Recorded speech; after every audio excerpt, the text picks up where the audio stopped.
저희가 그럼 일단 오늘 헤드라인부터 바로 한번 네. 열어보겠습니다. 뉴지스 첫 번째 헤드라인 바로 열어보겠습니다. 같이 한번 살펴보시죠. 네. 이게 2016년도 기사인 것 같습니다. 네, 한중 관계 암흑기다라는 그런 기사들 나왔는데 네. 이거 보면서 저는 역시나 역사는 반복되고 경제 역사는 더더욱 반복된다라는 생각 들더라고요. 그죠. 네. 제가 일단 2016년도 기사를 좀 가지고 와 봤는데 지금 이제 사드 배치 이후에 우리나라에 대한 중국에서의 그 한알령이 벌써 이렇게 오래됐더라고요. 그러니까요. 2016년도에 이제 우리나라 경상북도죠. 경상북도 상주에 미국에서 이제 사드를 배치한다라고 이야기를 했거든요. 그래서 우리나라 같은 경우는 사드 배치를 통해 가지고 북한 쪽에 대한 뭐 동향이라든지 이런 것들을 좀 파악하기 위해서 사드 배치를 하겠다라고 했는데 중국 입장에서는 이게 본인 국가에 대한 안보를 위협할 수 있다라는 그런 명분으로 이제 한알령을 계속해서 지속을 했다라고 보시면 좋을 것 같아요. 당시에는 이제 뭐 컨텐츠라든지 엔터라든지 공연이라든지 이런 부분들에 대해서 계속해서 이야기가 나왔었는데 이게 이제 과거 뉴스죠. 과거 뉴스고 제가 이제 이 내용을 준비하면서 몇 차례 몇 년 정도를 좀 훑어봤는데 거의 매년 한알령이 해제될 수 있다라는 기사들이 좀 나오긴 하더라고요. 네, 이제 최근 들어서 우리나라 한알령 해제에 따른 수혜를 받을 수 있는 종목군들이 변동성을 좀 잘 보이고 있고 그런 과정에서 뭐 문화부 장관끼리 미팅이 있었다라고 하죠. 회담이 있어가지고 그런 회담 이후에 한알령이 이제 본격적으로 해제될 수 있지 않을까라는 기대감까지 붙는 상황이기 때문에 우리가 과거에 한알령으로 인해서 우리나라 기업들이 많이 힘들었고 관련되어 있는 업계의 변화가 굉장히 심했는데 만약에 여기서 해제가 된다라고 한다면 또 이제 어떻게 보면 수혜를 받을 수 있는 부분들이 있기 때문에 요 종목군들 그러니까 최근에 우리나라 시장에서 그동안 시장을 이끌어왔었던 종목들이 잘 가다가 부러지는 경우가 있어요. 어제 같은 경우도 이제 방산주들이 많이 밀렸는데 우리가 이제 많이 올라갔던 종목들 밀릴 수 있다라는 말씀 많이 드리고 있죠. 근데 이제 더 갈 수 있는 종목군들이나 지금 현재 시점에서 눌렸을 때 우리가 공략을 해볼 수 있는 종목군들이 뭐가 있을까라고 한다면 저는 이 한알령 쪽에 대한 수혜를 받을 수 있는 종목군들이 눌림목이 나올 때는 공략해 볼 수 있지 않을까라고 생각이 돼서 과거에는 이제 한알령 때문에 우리가 이렇게 고생했지만 앞으로 이제 해제가 된다라고 한다면 주가 흐름이 좋아질 가능성이 있고 실제로 이제 해제가 안 된다라고 하더라도 관련되어 있는 기업들 같은 경우는 굉장히 오랫동안 하락 조정을 받았기 때문에 어느 정도 조정을 맞춰가고 있다라고 저는 생각을 하고 있거든요. 그래서 이런 기업들 같은 경우는 연말에서 연초까지도 시세가 좀 나올 수 있지 않을까라고 생각이 돼서 한알령 때문에 고생했지만 이제는 좀 관심 있게 봐야 된다. 이런 맥락에서 좀 준비를 해봤습니다. 그런데 사실 이 한알령 해제 기대감은 계속 제기가 됐는데 실제로 우리가 한중 관계가 한알령의 해제 없이는 이루어질 수 없는 건지 관계 개선에 관한 시그널은 있는데 한알령 해제에 관한 정확한 팩트는 사실 아직 들려오지 않거든요. 네. 해제될 수 있을까요, 부장님? 저도 사실 그거는 명확하게 모르죠. 그쵸. 사실 아무도 모를 것 같은데 그래도 지금 우리가 잘 살펴보면 우리가 뭐 중국에게 요청을 한 게 아니잖아요. 그쵸. 한알령 해제를 해달라고 요청을 하지 않았는데 중국에서 뭐 15일 정도 무비자로 들어오게끔 해주고서 이제 한알령 해제에 대한 이야기들도 나왔죠. 근데 여기서 또 15일에서 30일로 늘어난다라는 것은 어떻게 보면 중국 경기가 너무 안 좋다라는 반증이기도 합니다. 중국에 들어와서 뭐 소비를 좀 촉진해 달라라는 부분인 것 같기도 하고요. 하지만 중요한 것은 우리가 먼저 요구한 것은 아니라는 부분 그리고 이제 트럼프가 당선인이 되면서 트럼프와 중국 그러니까 미국과 중국의 갈등이 계속해서 격화될 가능성이 높습니다. 근데 그런 과정에서 우리나라와도 사이가 틀어진다라고 한다면 중국 입장에서도 좀 껄끄러운 부분들이 있겠죠. 그렇기 때문에 한알령이 본격적으로 해제가 된다라고 보기보다는 이 한알령 해제에 대한 기대감이 계속해서 이제 시장에선 부여될 가능성이 높다라고 보고 있어서 저는 이제 미중 갈등으로 인해서 그러니까 트럼프 1기 당시에는 미국과 중국이 무역 갈등을 벌이면서 혹은 우리나라에다가 사드 배치를 하면서 우리나라와 중국 사이가 또 안 틀어졌었거든요. 네, 당시에도 이제 고래 싸움에 새우등 터진다고 우리나라가 굉장히 어려운 과정을 겪었는데 이번 2기 때 같은 경우는 이제 트럼프가 또 한 번 중국을 때릴 가능성이 높고 이번엔 중국이 당시보다는 체력이 많이 약해져 있는 상황입니다. 그래서 이제 우리나라와도 그렇게 많이 대립각을 세우진 않지 않을까. 뭐 추가적으로 이제 사드 배치도 이제 지나간 부분이고 어떻게 보면 거기에 굉장히 민감했었던 거거든요. 뭐 당시에 그래가지고 우리나라 기업들도 많이 피해를 보곤 했는데 이번만큼은 좀 다르지 않을까라고 생각이 돼서 한알령 해제에 대한 기대감은 유효하다라는 말씀을 드리고 싶고요. 여기서 이제 중국의 경기가 너무 안 좋다. 여기까지 좀 정리 드려보도록 하겠습니다. 그러면은 우리가 이제 한알령 해제 기대감 관련주들은 시장에 많잖아요. 어느 쪽으로 바라봐야 될까요? 뭐 컨텐츠 쪽으로 봐야 될지, 엔터 쪽으로 봐야 될지, 아니면 또 다른 아이디어가 있을까요? 예, 일단 총장님. 예, 네. 일단 과거에는 사실 우리나라가 가장 큰 영향력을 받았던 게 화장품 쪽이라고 보시면 좋을 것 같아요. 그래서 일기 당시에 화장품 쪽에 대한 매출 둔화가 굉장히 심하게 진행이 됐었고 그런 부분들이 사실 몇 년 동안 지속이 됐다라고 보시면 좋을 것 같습니다. 다행히도 우리나라 화장품 기업들의 기술력이 뛰어나다 보니 품질도 좋다 보니 어쨌든 뭐 북미라든지 일본이라든지 다른 시장들을 개척하면서 뭐 최근에 실적이 많이 올라왔지만 당시에는 이제 화장품 관련주들이 많은 피해를 받았다라고 볼 수가 있고 그렇기 때문에 이제 뭐 우리가 한알령 해제가 되면 화장품도 수혜를 받지 않을까라는 분석들이 있는데 그건 살짝 어려울 가능성이 있다라고 보고 그래요? 있어요. 일단 중국의 로컬 브랜드들도 많이 있고요. 우리나라 기업들 같은 경우도 중국향이 아니라 북미향으로 계속해서 가고 있는 부분들이 있기 때문에 화장품 관련주 같은 경우는 실제로 이번에 한알령 해제에 관련되어 있는 모멘텀들이 시장에서 좀 나왔을 때 많이 못 움직였거든요. 그래서 화장품은 과거와 같지 않다라는 말씀 드리고 싶고 어떤 쪽이 가장 수혜를 받을 수 있을까라고 고민을 해보면 공연, 방송 그리고 이제 컨텐츠 쪽이 되지 않을까라고 생각을 하고 있거든요. 우리가 지금 사실 엔터사들 같은 경우 살짝 애매한 부분이 있기는 해요.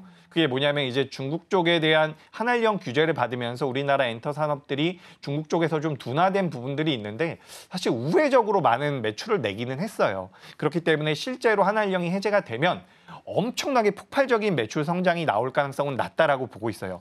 워낙에 이 글로벌에서 OTT도 많이 있고요. 그러니까 글로벌에서 우리나라 아티스트들을 좋아한다라고 한다면 그와 관련돼서 중국인들도 할 수 있었던 게 많은 거죠. 과거에는 뭐 공연이라든지 앨범을 구매하는 정도였다라고 한다면 지금은 이 아티스트들을 소비할 수 있는 여러 가지 방식들이 있기 그렇네요. 때문에 네. 생각보다는 많이 호재가 아닐 수도 있다라는 분석들이 있거든요. 네. 그렇지만 그래도 중국이라는 시장이 어쨌든 없다가 생겨난 정도는 아니지만 그래도 규모 자체는 굉장히 크기 때문에 그에 따른 수혜 같은 경우를 우리나라 엔터사들도 받을 가능성이 굉장히 높습니다. 그리고 이제 지금 시장에서 크게 부각이 되고 있지는 않지만 꾸준히 우상향을 만들어가고 있는 기업이 하나 있거든요. 네. 바로 스튜디오 드래곤이라는 기업입니다. 네. 이게 바로 컨텐츠 쪽인데 제가 지금 엔터 기업들도 굉장히 긍정적으로는 보고 있는데 주가 흐름을 놓고 본다라고 한다면 컨텐츠 쪽이 실제로 수혜를 받을 가능성이 더 커요.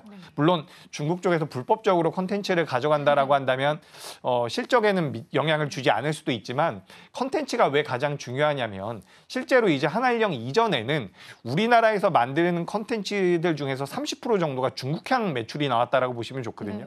근데 한알령 이후에는 이 30%에서 5%까지 내려왔습니다. 그러니까 중국향으로 수출이 되고 있었던 컨텐츠가 거의 없어졌었던 수준인 거죠. 그렇기 때문에 우리가 이 부분들을 좀 고려해 본다면 컨텐츠주들이 어떻게 보면 한알령 해제에 따른 수혜를 좀 더 많이 받을 수 있지 않을까. 그러니까 엔터 쪽 같은 경우는 생각보다 피해가 덜했다라고 해요. 그리고 뭐 우리나라 엔터 기업 중에서 가장 큰 기업이라고 할 수 있는 게 하이브인데 하이브 같은 경우도 중국향 매출이 원래 별로 없었다라고 해요. 없었죠. 네. 네, 그래서 이제 생각보다는 파급력이 좀 덜할 수 있는데 중요한 것은 이런 분위기죠. 네. 분위기가 저는 굉장히 중요하다라고 맞아요. 보고 있고 실제 이제 수혜를 받을 수 있는 종목군들을 따져본다라고 한다면 전 오히려 주가적인 측면에서는 컨텐츠주를 좀 보시는 게 어떨까. 스튜디오 드래곤 같은 경우는 주가가 좀 올라와 있는 상태고 우리가 이제 요 뒷단에 있는 종목군들이 있거든요. 뭐 사마 네트워크스라든지 이런 기업들 좀 보실 필요가 있지 않을까라고 생각이 돼서 우리가 한알령 해제에 대한 기대감으로 인해서 움직일 수 있는 종목군들이 꽤 있다. 근데 그 중에서 저는 컨텐츠 쪽도 한번 봐보시는 게 어떨까라는 의견 드리겠습니다. 저는 이제 컨텐츠 하니까 드는 생각이 우리가 게임 컨텐츠도 생각을 해볼 필요가 있을 것 같고요. 얼마 전에 이제 판호에 관한 이슈들도 이제 게임주 받아갔었는데 한알령 해제의 수혜로서 게임주는 어떤 시각으로 좀 바라보실까요? 네, 그래서 아까 전에 말씀드렸던 거에서 이제 연장선상인 것 같아요. 네. 컨텐츠 같은 경우도 매출이 많이 줄었었고 거의 뭐 고사 직전까지 들어갔다가 지금 어쨌든 우리나라 기업들 같은 경우도 OTT향으로 매출이 중국의 한알령 이전 수준을 넘어설 만큼 나오고 있거든요. 그래서 우리나라가 이제 또 한 번 뭐 각자 도생을 하면서 살아난 부분들이 있는데 게임주 같은 경우는 이거 좀 애매해요. 애매해요. 예전에는 우리나라 게임주들이 중국에 가면 엄청난 영향력을 발휘했거든요. 네. 매출도 엄청 크고 어쨌든 인구가 많다 보니까 우리나라 기업들이 이제 중국의 판호 발급만 받으면 상황이 바뀔 수 있을 만큼 굉장히 큰 메리트가 있었는데 지금은 중국 기업들이 게임을 어떻게 보면 더 잘 잘 만들어요. 만들죠. 네. 더 잘 만들고 이런 부분들 때문에 우리나라 기업들이 판호를 받는다라고 해서 무조건 수혜를 받는다라고 보긴 좀 어렵습니다. 경쟁력 측면에서 조금 떨어졌겠어요. 예, 많이 떨어졌다라고 볼 수가 있는 네. 부분이고 다만 게임주들 같은 경우는 그동안 굉장히 오랫동안 조정을 받았죠. 제가 좀 살펴보니까 2024년도 들어서 우리나라 크래프톤이 연초 대비해서 60% 정도가 올라왔고요. 그리고 W게임즈라는 기업이 20%가 올라왔고요. 펄어비스가 한 3% 정도가 올라왔거든요. 다른 기업들은 연초 대비해서 올라온 기업이 없습니다. 없죠. 그렇기 때문에 우리가 전반적으로 게임주들이 많이 못 올라왔다라는 거고 여기서 우리가 투자 아이디어를 얻어갈 수 있는 부분이 한알령 해제에 대한 모멘텀도 있겠지만 결국에는 신작이라고 보고 있어요. 네. 2025년도에 넷마블도 있고요. NC소프트도 있고요. 크래프톤도 있고 신작이 계속해서 공개가 되거든요. 그래서 그 신작에 대한 모멘텀들을 보시는 게 오히려 게임주를 볼 때는 좀 더 적합하지 않나라고 보고 있습니다. 그러니까 한알령 해제에 대해서 우리가 생각을 해보면 게임주보다는 게임을 이제 한알령으로 대한 모멘텀보다는 신작 모멘텀을 보시는 게 네. 어떨까라는 의견 드리겠습니다. 네, 한알령 해제의 수혜로 우리 콘텐츠도 좀 집중을 해보면 좋을 것 같습니다. 자, 그리고 저희 바로 다음 뉴지스 살펴보도록 하겠습니다. 오늘 두 번째 헤드라인 살펴보시죠. 자, 본부장님과 함께 보겠습니다. 이게 사실 재건 관련해서 오늘 이스라엘이랑 헤즈볼라 휴전 합의에 관한 소식들 들려오면서 좀 들썩이는 움직임인데요. 그린시티에 관해서도 언급을 좀 해주시면 좋을 것 네. 같아서 한번 해석을 좀 부탁드려볼게요. 이게 굉장히 오래전에 나온 네, 맞아요. 기사인데 지금 우리가 우크라이나 재건 쪽에 대한 관심도가 굉장히 높죠. 그래서 최근에 뭐 그동안은 움직였었던 종목군들이 있거든요. SY 스틸텍이라든지 뭐 SG 같은 기업들이 주가의 변동성이 크게 나왔는데 최근에는 농기계 관련되어 있는 종목군들도 그쪽도 변동성이 잘 맞아요. 나오고 있고요. 그래서 우리가 이제 실질적으로 우크라이나 재건이 진행이 되면 어떤 쪽에서 수혜를 받을 수 있을까라는 부분에 대해서 고민이 필요하다라고 보고 있습니다. 그래서 방금 전에 보시면 이제 그린시티라고 되어 있는데 우리 시청자분들께서 좀 편하게 접근을 하시려면 스마트 시티 정도라고 생각을 하셔도 좋을 것 같아요. 그래서 우리가 결국에는 재건에 들어갈 가능성이 높은 거죠. 이스라엘이 이제 휴전을 한다라는 이야기가 나오고 있고 다음번 타겟은 러시아와 우크라이나의 종전 가능성이 높은데 휴전 가능성이 높은데 여기서 우리가 생각해 볼 것은 실제로 전쟁이 일어났다라고 한번 가정을 해보죠. 그럼 많은 것들이 파괴가 되지 않았겠습니까? 네. 그렇기 때문에 이제 그걸 복구하는 데 있어서 어느 쪽에 자금이 들어갈 것인지 그리고 그렇게 자금이 들어가는 데 있어서 우리나라 기업들이 실제로 수혜를 받을 수 있는 쪽이 무엇이 될 것인지 이런 부분에 대해서 고민을 해야 된다라고 생각을 하고 있고 지금 자금이 좀 움직이는 쪽을 본다면 스마트 시티라고 하죠. 그러니까 우리가 과거와 지금 상황이 좀 달라졌습니다. 그렇기 때문에 도시를 짓는다라고 하더라도 지금 뭐 시장에서는 건설 쪽에 대한 관심도가 높지만 실제로는 뭐 신재생 에너지라든지 통신망이라든지 통신 쪽. 이런 쪽에 대한 수요가 늘어날 가능성이 전 높다라고 보고 있거든요. 그러니까 새롭게 짓기 때문에 우리가 미래지향적으로 좀 생각할 필요가 있다라고 보고 있습니다. 그래서 지금까지 우리가 뭐 농기계까지 이 아이디어, 투자 아이디어가 좀 확장이 됐다라고 한다면 그 이후까지 생각할 필요가 있다라고 보고 있어요. 뭐 에너지 쪽도 마찬가지고요. 뭐 제가 지난 시간에 말씀드렸었던 통신 장비 쪽도 마찬가지고요. 이런 데는 전체적으로 자금이 들어갈 가능성이 높다라고 보거든요. 그렇기 때문에 우리가 우크라이나 재건을 순전히 이제 테마로 생각하실 게 아니라 이게 규모가 굉장히 크다라고 하잖아요. 물론 10년이란 기간이 걸릴 것이고 1,000조 정도의 규모가 있고 그중에서 우리나라가 실제로 수혜를 어느 정도 받을 것인지는 모르겠지만 우리나라 기업들 중에서 우크라이나 쪽에서 사업을 진행하고 있는 기업이나 실제로 우크라이나 재건에 들어갔을 때 수혜를 받을 수 있는 기업들이 있거든요. 그런 관점에서 본다라고 한다면 저는 우크라이나 재건주들은 어떻게 보면 보자. 지금부터 더 올라갈 가능성이 높다. 그리고 제가 이거는 약간 테마성을 가미해서 말씀드려봅니다. 그게 뭐냐면 오늘 남북 경협 관련주들이 굉장히 좋은 모습을 맞아요. 보였거든요.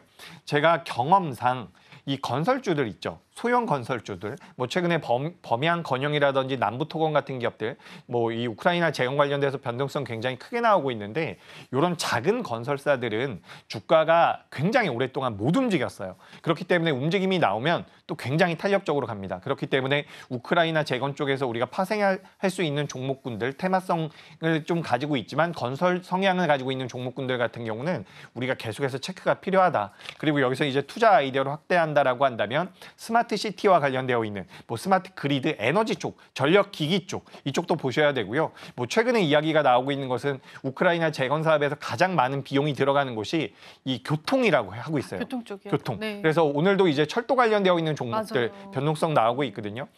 그런 기업들을 우리가 추려볼 필요가 있다라는 말씀 드리면서 우리가 불과 몇 달 전, 그러니까 우리가 몇 달 전부터 이 내용 나왔었잖아요. 맞아요. 우크라이나 재건. 근데 당시에는 못 움직였었던 기업들이 이번에 우크라이나 재건 뉴스가 나오면서 변동성을 보이거든요. 그러니까 과거에 나왔었던 뉴스가 다시 한번 나오는 건데 움직이고 있는 종목이 다르다는 거죠. 이제는 실체화가 있는 종목군들로 우리가 좀 집중해 볼 필요가 있지 않을까라고 생각이 돼서 우크라이나 재건도 이제 옥석 가리기가 필요하지 않을까라는 의견 드리겠습니다. 오늘 딱 가지고 오신 뉴스를 해석을 해보면은 사실 우크라이나 재건 관련주의 확장성을 조금 엿볼 수 있었다라고 보이거든요.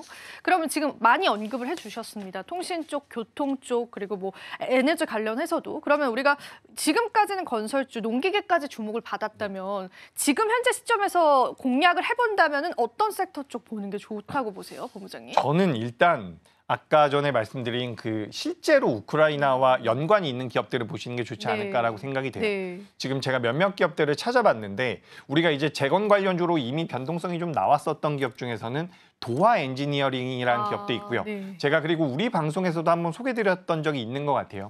진성 TC라는 기업이 있는데 이 진성 TC 같은 경우도 중장비 하부 구조물을 만드는 하부 주행체를 만드는 기업이다라고 보시면 좋은데 캐터필러 쪽에 대한 매출이 굉장히 많이 나오고 있어요. 그래서 이렇게 좀 실체가 있는 기업들을 보시면 좋을 것 같고 제가 오랜만에 또 이제 새 기업 새로운 종목을 하나 말씀드려보자면 현대코퍼레이션이라는 기업이 있습니다. 네. 현대코퍼레이션 같은 경우는 아직까지 많이 알려지지 않았어요. 그러니까 우리가 철도 쪽에 대한 모멘텀들을 우크라이나 쪽에서 실제로 사업을 진행했었던 이력이 있는 기업이거든요. 네.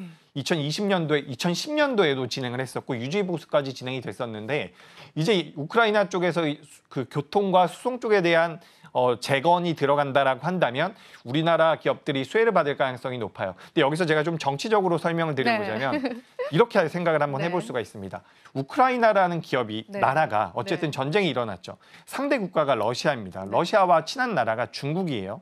근데 지금 실제로 우크라이나 내에서 철도 사업을 했었던 국가가 네. 철도 사업이라든지 건설 사업을 했었던 국가가 중국과 미국 정도입니다. 근데 만약에 종전이 되고 휴전이 된다라고 한다면 중국 쪽에는 맡기지 않을 가능성이 네. 높아요. 그러니까 미국향 매출이 많은 기업들이나 미국 쪽 기업과 관련이 있는 기업들을 그렇네요. 보시는 게 맞겠다라는 거죠. 그리고 이 철도 쪽 같은 경우도 사실 전 세계에서 중국 기업들이 경쟁력이 있는데 중국 쪽에다가 주지 않는다라고 주지 않을 한다면 수 있죠. 우리가 받을 네. 가능성이 높다라는 거죠. 그러니까 이런 기업들을 우리가 좀 찾아볼 필요가 있다. 과거에는 테마성으로 움직였었던 기업들이 많지만 이제는 좀 실체화가 되고 있는 것 같습니다. 그래서 진성 TC 같은 경우도 그동안 시장에서 부각이 많이 못 됐었는데 최근에 주가 흐름 잘 나오고 있으니까 이제는 옥석 가리기가 좀 필요하다라는 말씀 드리도록 하겠습니다.